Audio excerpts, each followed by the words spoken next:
Hey everyone, welcome back to my channel, your go-to channel for quick and easy tech fixes. Today we're tackling one of the most annoying problems GCash users face, the dreaded authentication failed error. Don't worry, I'll walk you through step-by-step fixes that actually work, so stay tuned till the end to get back into your account fast. First, let's start with the most common culprit, your internet connection. A weak or unstable connection is often the reason GCash can't authenticate you. Try switching between Wi-Fi and mobile data to see if that helps.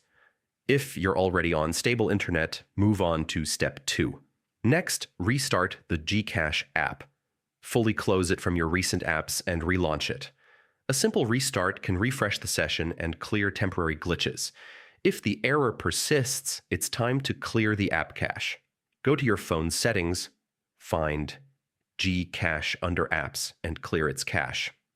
This removes any corrupted data that might be blocking the login process. Still having trouble?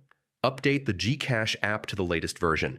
Developers regularly patch bugs that can cause authentication issues, so keeping your app up to date is crucial.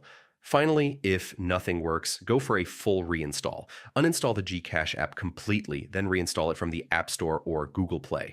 Open it, log in with your registered number, and in most cases, this step solves even the most stubborn authentication problems. And that's it. Quick and easy solutions to fix GCache's authentication failed error.